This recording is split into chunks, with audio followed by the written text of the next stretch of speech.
নমস্কাৰ এই মুহূৰ্তত আহি পৰিছে ৰাতিপুৱাৰ কেইবাটাও গুৰুত্বপূৰ্ণ খবৰ। আজি হৈছে 1 ছেপ্টেম্বৰ। 1 ছেপ্টেম্বৰৰ পৰা দেশত কেইবাটাও নতুন নিয়ম সলনি কৰা হ'ব। লগতে ৰাজ্যত আজিৰ দিনত ভয়ংকৰভাৱে নেৰানে পৰা বৰষুণ পৰি আছে। আপোনাৰ ৰাজ্যৰ অৱস্থাটো কেনেকুৱা নিশ্চয় কমেণ্ট কৰি জনাব। লগতে আত্মসহায়ক মহিলাৰ বেংক একাউণ্টলৈ কেতিয়া সোমাই যাব 10,000 কোটি টকা। অতি শীঘ্ৰে অসমত নতুনকৈ আৰম্ভ হ'বলৈ গৈ আছে অৰুণোদয় আঁচনি। যদি আপোনাৰ অৰুণোদয় আঁচনি নাই তেন্তে আপোনাৰ ৰেচন কাৰ্ড আৰু আধাৰ কাৰ্ড থাকিলে অৰুণোদয় আঁচনি আবেদন কৰিব পাৰিব।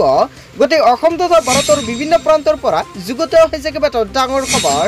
এনেবোৰ খবৰ নিতৌ পাই থাকিবলৈ চেনেলটি ছাবস্ক্ৰাইব কৰি ভিডিঅ'টো এটা লাইক কৰিবলৈ নাপাহৰিব। আজিৰ আমাৰ প্ৰথমটো খুবেই গুৰুত্বপূৰ্ণ খবৰ হৈছে অসমবাসীৰ বাবে এটা ডাঙৰ খবৰ। ৰাজ্যত বতৰৰ কালৰূপ, প্ৰান্তে প্ৰান্তে ধুমুহা আৰু বৰষুণ।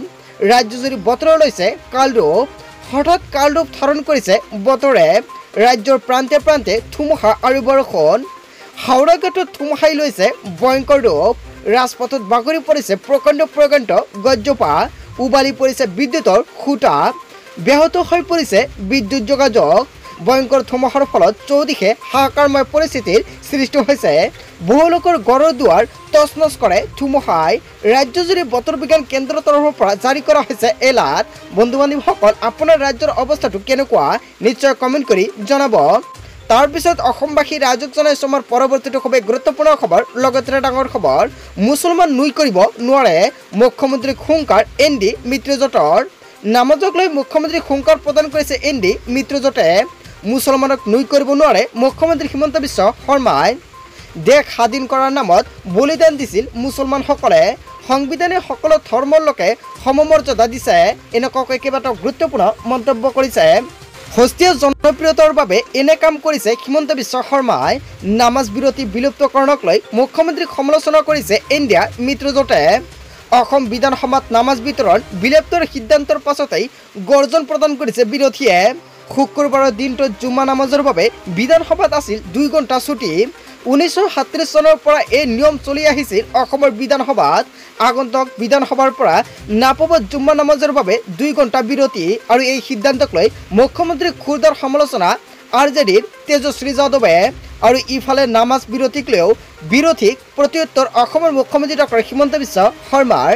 সৰ্বসন্মতি মৰ্মে সিদ্ধান্ত লোৱা হ'ল অসম বিধানসভাত।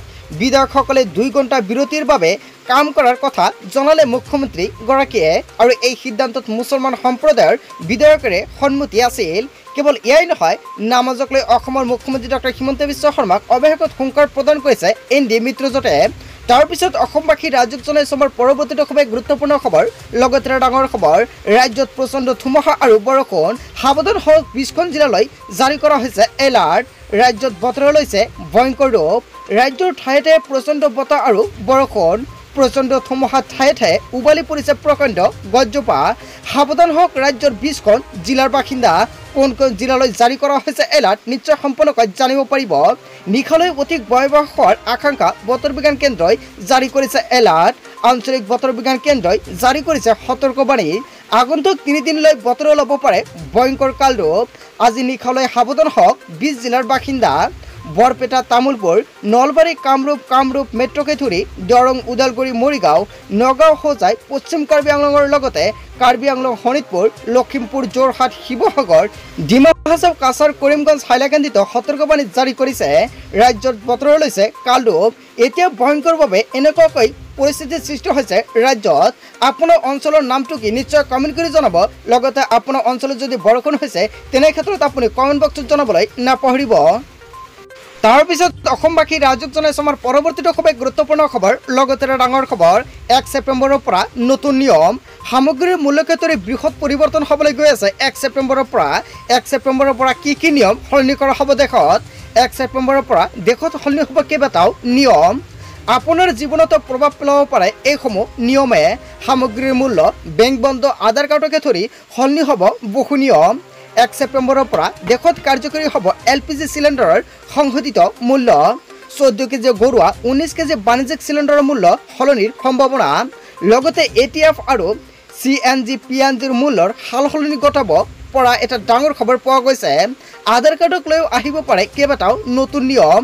UIDAI বিনামূল্যে আধাৰ উন্নীতকৰণৰ সময়সীমা 3 মাহ বৃদ্ধি কৰিছে আৰু UIDAI বিনামূল্যে আধাৰ উন্নীতকৰণৰ সময়সীমা 3 মাহ বৃদ্ধি কৰিছে আৰু 14 ছেপ্টেম্বৰত আধাৰৰ এই বিনামূল্যে প্ৰক্ৰিয়া অন্ত পৰিব। আধাৰ কাৰ্ডৰ নথি আপডেট কৰাৰ অন্তিম দিন হৈছে 14 ছেপ্টেম্বৰ ধাৰ্য কৰিছে আৰু ছেপ্টেম্বৰ মাহত নতুনকৈ ক্ৰেডিট কাৰ্ডৰ নিয়ম পৰিৱৰ্তন হ'ব। 1 ছেপ্টেম্বৰৰ পৰা প্ৰবঞ্চনামূলক ফোন কলৰ পৰা ৰক্ষাৰ বাবে নতুন ব্যৱস্থা কৰা হ'ব। টেলিমাৰ্কেটিং স্থানান্তৰিত হ'ব ব্লকচেইন ব্যৱস্থালৈ আৰু ছেপ্টেম্বৰ মাহত 16 দিনলৈ বন্ধ থাকিব চৰকাৰী বেংক। 1 ছেপ্টেম্বৰৰ পৰা দেশত সলনি হ'ব কেইবাটাও নিয়ম আৰু 1 ছেপ্টেম্বৰৰ পৰা এইকেইটা নিয়ম সলনি হ'ব। লগতে আপোনাৰ জীৱনত প্ৰভাৱ পেলাব পাৰে এইসমূহ নিয়মে। সামগ্ৰীৰ মূল্য, বেংক বন্ধ, আধাৰ কাৰ্ডকে ধৰি এইকেইটা নিয়ম সলনি হ'ব পাৰে 1 ছেপ্টেম্বৰৰ পৰা। তাৰপিছত অসমবাসী ৰাজ্যক জনাইছো আমাৰ পৰৱৰ্তীটো খুবেই গুৰুত্বপূৰ্ণ খবৰ। লগতে ডাঙৰ খবৰ, ঘৰত কি বস্তু থাকিলে নাপাব ৰেচন কাৰ্ড।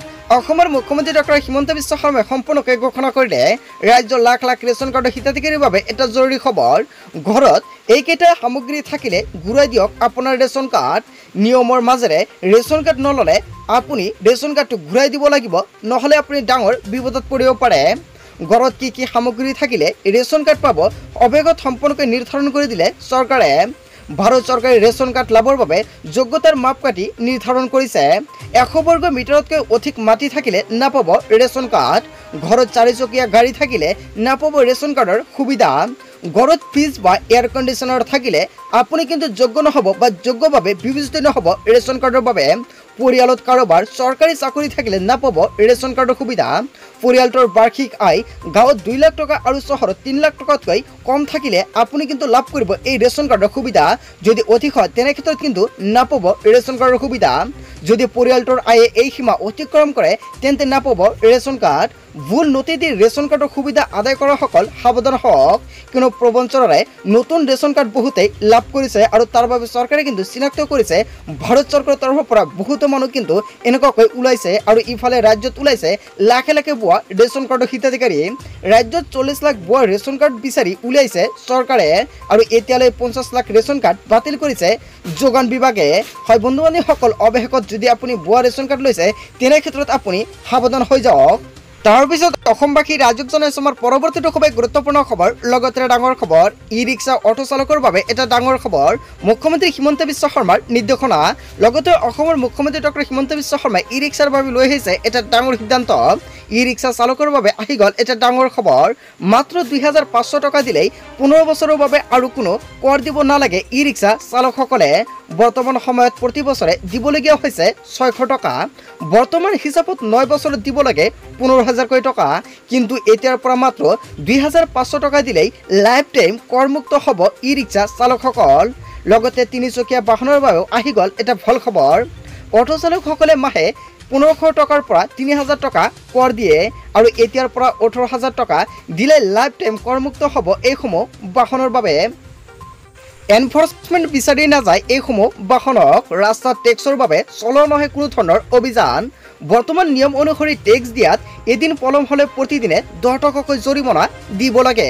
লগতে ফিটনেছৰ ক্ষেত্ৰত এদিন পলম হ'লে 50 টকা জৰিমনা দিব লাগে।